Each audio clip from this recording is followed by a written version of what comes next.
Animation has the potential to tell stories beyond the capabilities of live-action narratives. It is through animation that we learn about how the world works even before we truly enter it. Young people face dangers before they even occur in real life, and they learn about what it means to be part of a community, of acceptance and love. When I was young, I grew up on a steady diet of the Disney Renaissance and Don Bluth, and when I saw that Mikey Newman was doing an analysis series on animation, I of course wanted to participate. This is going to be a personal look at some of the formative films of my youth, the ones that shaped who I am today, and some that haunt my memories. And through this process of collaborative analysis, we may learn a little bit more about the medium as a whole. So let's get into it. Fantasia comes out in 1940, and few people saw it because Walt Disney was insanely specific about how the film should be presented. He wanted full control of the presentation, including the marquees, lighting, and 4D effects, instructing ushers to walk down the aisles with potpourri during the flower bits, and spray the audience with water during the water bits. It was an ambitious and highly excessive production. You can actually experience Fantasia as closely as it was intended to be presented at Mickey's PhilharMagic in the Magic Kingdom. Today, I find it difficult to get friends and family interested in watching Fantasia. The running time of over 2 hours and classical soundtrack tends to put a lot of children and adults to sleep. As a kid, Fantasia was a delight.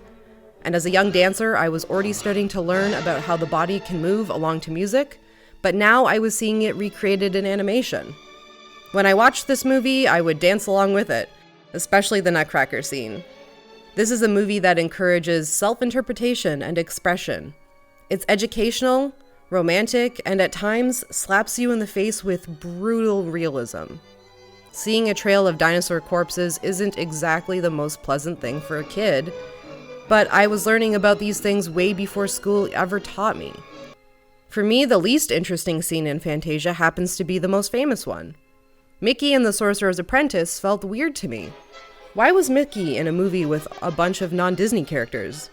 And why was the wizard from Sword in the Stone evil now? It felt like a regular Mickey short amongst so much abstractness and realism. I learned so much from this film, and it opened my eyes to the potential of a medium that is still unrivaled to this day. It challenges traditional narrative and characters. Hell, the very idea of what movies are.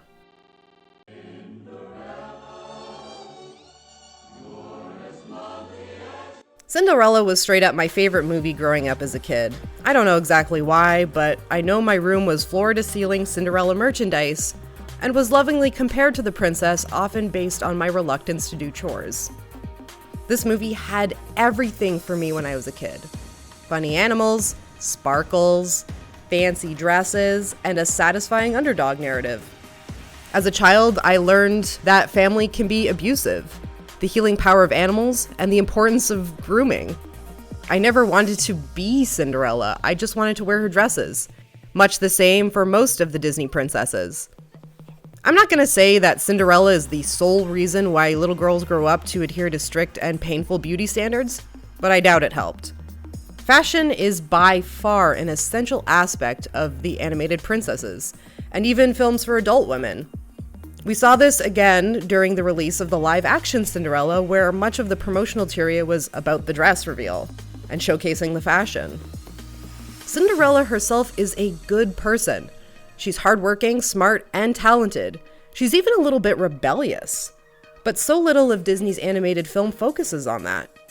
A child viewer has very little time to focus on that when there are talking mice running around. I'm not going to take the time here to repeat many important and valid criticisms of Disney princesses. As adults, we can look at all the issues with body image and gender roles, and there are plenty of critics who do just that. But I reserve my judgment here for a more modern film that has thrice as many issues. For the purposes of making this video, I decided to rewatch a childhood favorite that I have yet to revisit as an adult. As a child, I was quite obsessed with this movie. It was my fairy princess Disney movie that I didn't know wasn't actually Disney. You best believe I watched this movie with my sky dancer in hand, ready to launch a deadly fairy tornado at anyone who came close. Like Cinderella, this movie has a lot of sparkles, costume changes, catchy tunes. And I remember really digging the prince, who is basically a hornier Peter Pan. May I cut in? However, as an adult, I was more frustrated than anything watching this film. It's a film that takes every swing possible it can at the naivety of the main character, and whose morals range anywhere from murky to downright offensive. But Alex, you can't blame this film when it's just a remake of the Hans Christian Andersen fairy tale? And you would be right here, except for the fact that this was actually a major complaint in 1836 when it first published.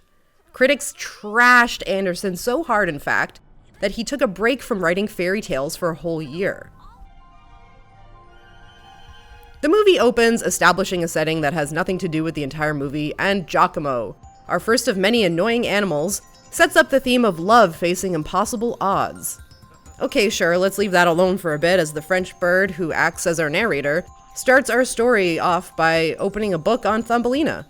And this is the part where I'm already thrown for a loop, because it has now been established that we are living in a meta fairy tale where the world with talking animals also has fairy tales, except they aren't really fairy tales because they are real within that world, and there's so many weird things like this in this movie, and only a child could ever look them, so whatever. An old woman is sad because she's lonely and wants a child. She asks a witch to give her a child, so she plants a magic seed, and Thumbelina shows up. Just like that, no price to pay for dabbling in a little magic, just a free grow-your-own teenager seed. She's conventionally beautiful, long flowing hair, a beautiful voice, and a face like Ariel. It's more closely related than you think because it's the same voice actor. The next song and dance number is about Thumbelina's daily life on the farm, which, considering her size, isn't so bad. None of the animals try to eat her, although her mother almost does, and doesn't seem to have much work to do. Despite this, she's still pretty bummed about the fact she doesn't know anyone her size to marry. The Prince of the Fairies conveniently shows up and puts the moves on Thumbelina immediately, and she is into it, and agrees to marry him the next day, except she gets stolen in the middle of the night by Frog Charo, because her son wants to marry her. Why? Because she blew him a kiss mid-song. Frog Charo and her racially stereotyped frog sons inform Thumbelina that she is now going to be a part of their singing and dancing troupe, promising that she'll be a star and make a lot of money, and she kinda goes along with it. And this is the major issue of the film, and quite a dangerous one at that.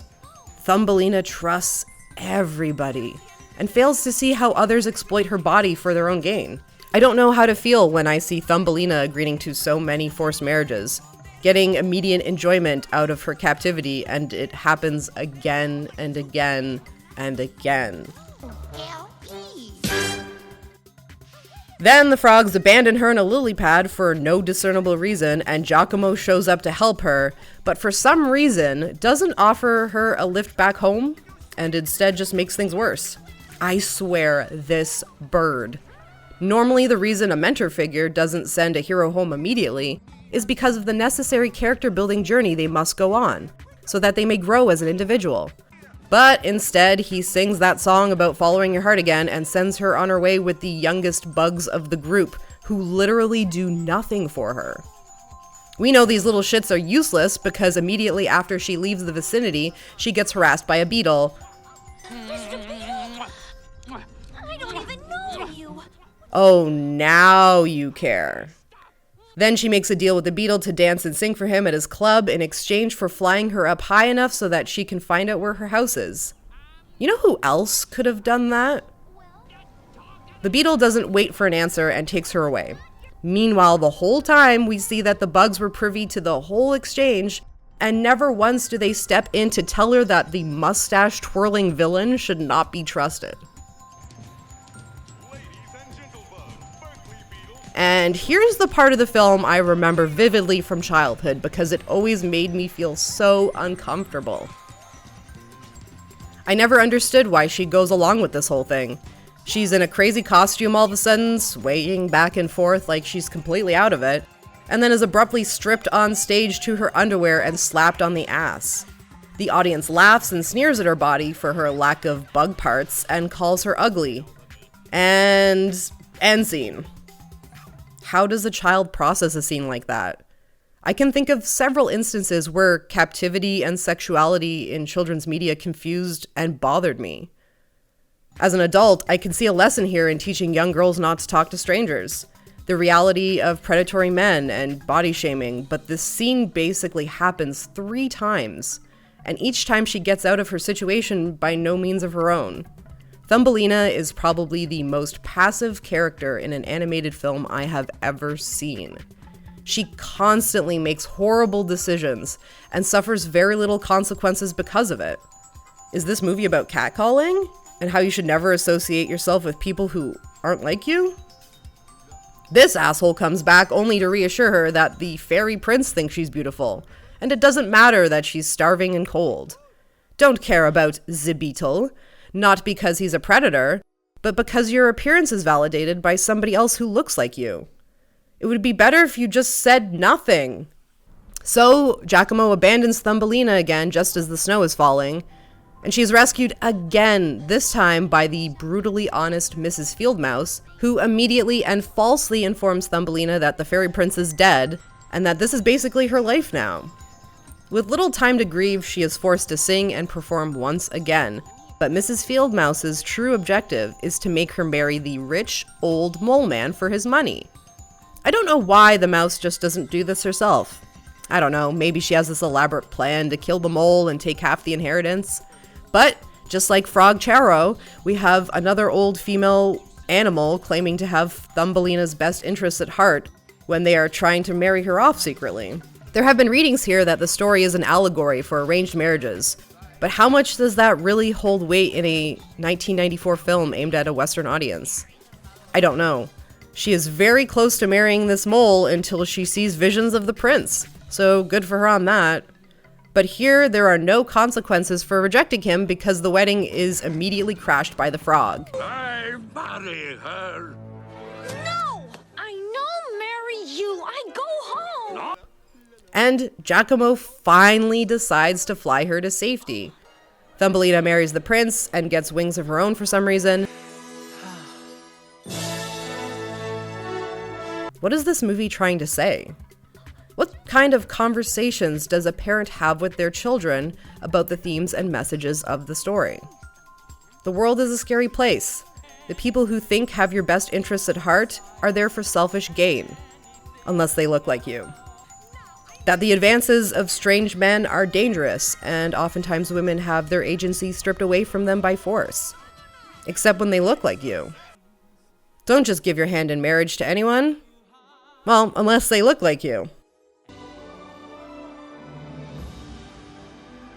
Only 4 years later, Disney's Milan opens in theaters, making it one of the first animated features I saw on the big screen, and I had no idea what to expect. At first, it seems like a regular princess movie. We have our conventionally beautiful main character preparing to be married. But she's immediately relatable. Little clumsy, likes horses, awkward, and not really into the whole beauty thing. And she's sometimes willing to cut corners.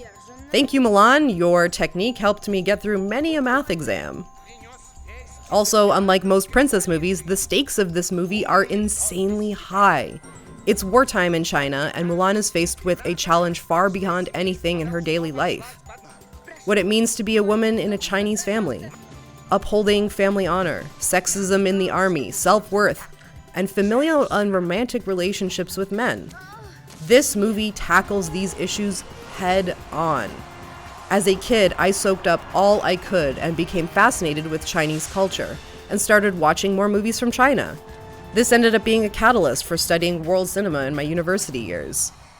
Mulan was so cool to me. She was a female fighter that I was rarely seeing even in video games at the time. And marriage is not her end goal ever. Her relationship with Shen develops out of a mutual respect for each other instead of based on dresses or a pretty singing voice. She taught me about gender being a sliding scale and how it's possible to be femme and strong at the same time.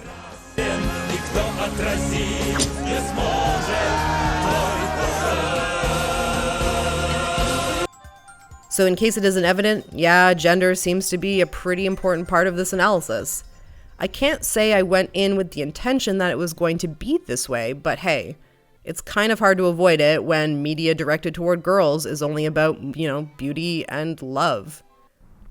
We are already starting to see an improvement in the content of Disney princesses, but in many ways, we still have a lot left to do. Rewatching childhood favorites as an adult was cathartic for me, and laid to rest a lot of assumptions I had growing up, faint memories of feelings I used to have about things that filled me with wonder and shook me to my nerves.